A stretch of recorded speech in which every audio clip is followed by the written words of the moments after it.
Hi guys, welcome to our channel Metals Our Life MOL. Hari ini saya akan membahas baja dengan kadar karbon yang berbeda ya. Yang satu sekitar 0,45% sampai 0,5%, yang satu lagi di bawah 0,2%. Sebenarnya saya buat video ini untuk membantu pengrajin-pengrajin tradisional yang membuat pisau, kapak, ari ya. Jadi mereka tahu harus menggunakan baja jenisnya apa gitu. Jadi pekerjaannya tidak sia-sia. Pertama jenis bajanya. Nah, banyak yang digunakan itu kan baja per ya. Jadi kalau di truk itu ada baja per.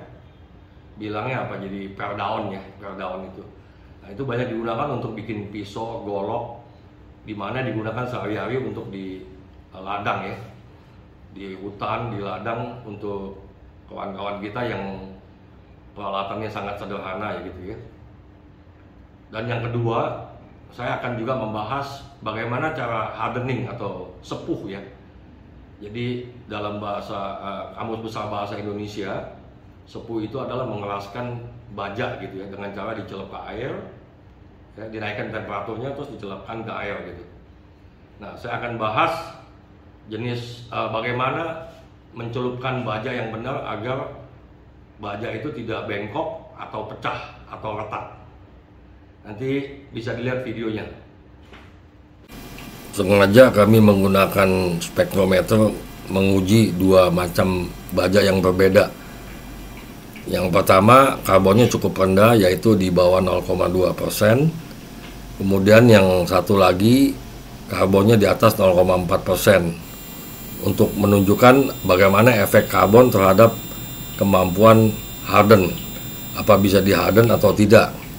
Makanya kita uji dua material baja yang berbeda dengan karbon yang berbeda.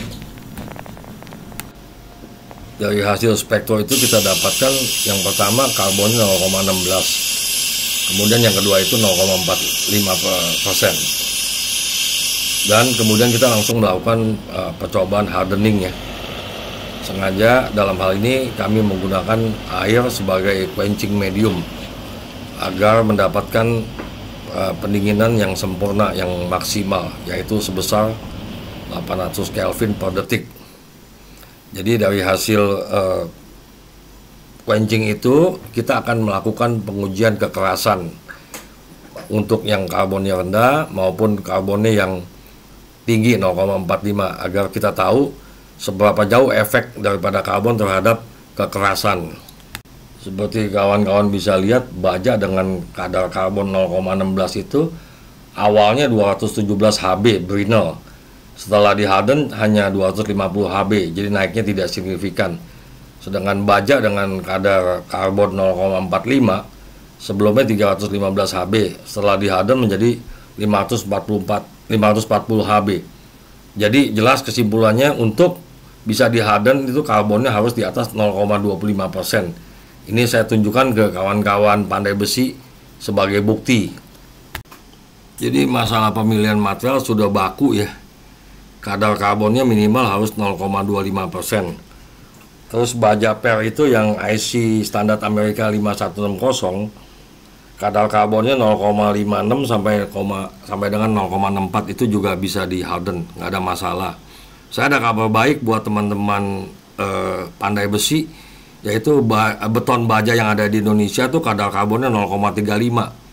Jadi teman-teman bisa gunakan juga tuh sebagai bahan baku untuk pembuatan pisau dan lain-lain.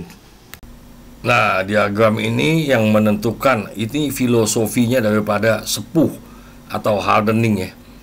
Jadi kalau kita lihat yang sebelah kiri atas sama tengah atas itu ada diagram FEC ya, iron carbon. Kalau kita ambil besi beton dengan kadar 0,35% karbon, itu kita naikin temperaturnya sampai 850 derajat Celcius. Itu orang macam-macam sebutnya, bisa juga disebut solution treatment. Artinya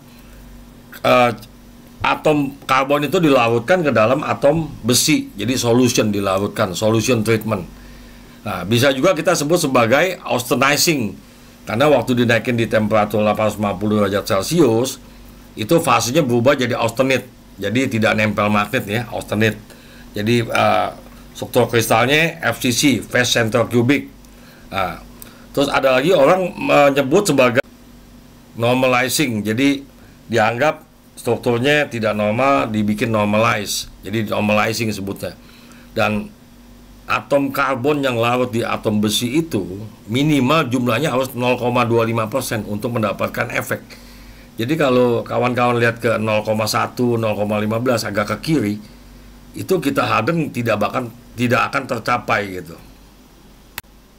Karena peralatan terbatas, makanya kawan-kawan bisa lihat di sebelah kanan itu, paling kanan itu saya memberikan warna daripada treatment ya, dengan temperatur yang berbeda-beda. Jadi kalau warnanya merah terang itu sekitar 850 derajat Celcius. Kalau kuning itu lebih tinggi, bisa 1100, 1200 gitu. Jadi kalau ragu-ragu lihat warna daripada heat treatment itu seperti apa gitu. Kira-kira saya ada di temperatur berapa nih gitu. Kalau kita lihat diagram atau foto yang tengah bawah itu sangat jelas sekali ya. Pada temperatur tinggi itu terjadi perubahan fase yaitu austenizing ya. Warna merah itu atom karbon. Jadi diumpamakan seperti ini. Atom karbon itu masuk ke dalam atom besi. Begitu dilakukan quenching dengan air dengan kecepatan pendinginan yang tinggi, si atom karbon itu sebenarnya mau kabur keluar daripada atom besi. Tapi nggak keburu kabur gitu, gampangnya begitu gitu. Karena tidak keburu kabur, jadi dia mandek di dalam. Nah, karena dia mandek di dalam, itu struktur kristalnya bukan jadi BCC lagi, jadi agak miring gitu. Nah, itu jadi tegangannya tinggi. Itu yang membuat baja kita jadi keras gitu. Jadi kalau martensit itu terbentuk martensit jadi tetragonal. Nah, sebaliknya yang sebelah kiri dari gambar itu kalau pendinginan lambat, misalnya melalui udara, sampai kapanpun nggak bakal naik ke atasnya, karena dia berubah jadi BCC. Karena apa? Karena pendinginannya lambat, si atom karbon itu ada waktu untuk kabur dari atom besi gitu. Nah, kalau yang pakai air, sebelum dia kabur, ya kan, sebelum dia bisa kabur itu sudah berada di ruang temperatur, makanya terjadi martensit keras gitu. Ya, saya rasa itu jelas sekali dengan gambar itu bagaimana martensit bisa terbentuk gitu. Jelas sekali kan kawan-kawan.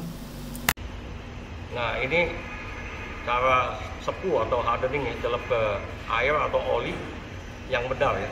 Yang pertama, kalau posisi seperti ini, saya celup dengan saya pencet tengah di sini. Ya, ini yang terbaik ya. Kenapa ini terbaik?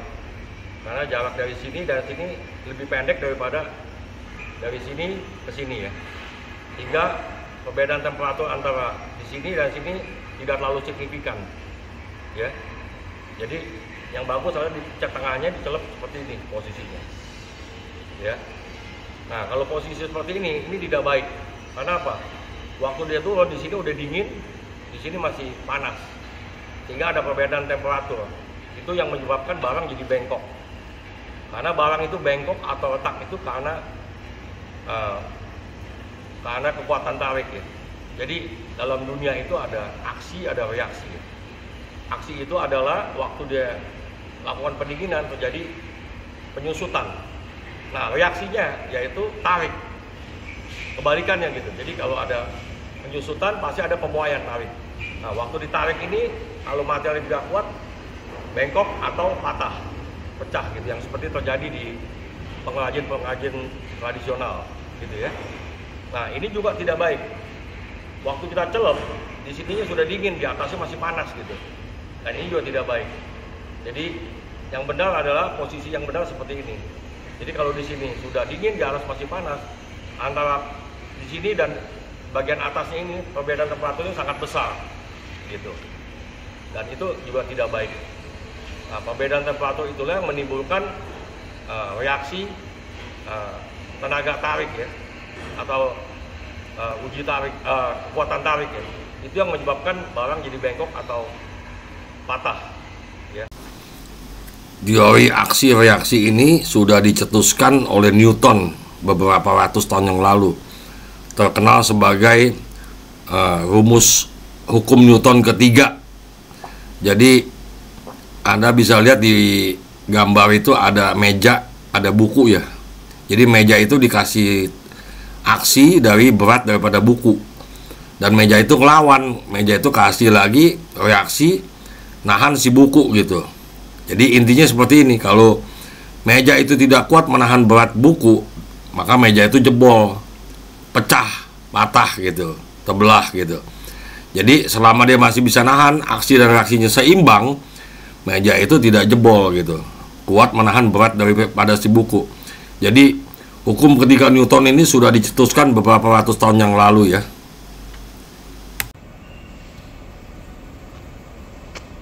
Bagi pandai besi yang kekurangan material ya, kami siap support untuk membantu kawan-kawan semua.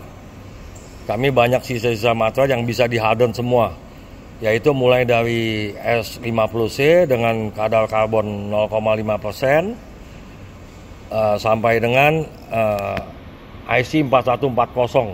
Jadi dia jamin pasti bisa di-harden. Tentu kami tidak menjual harga baru karena ini potongan.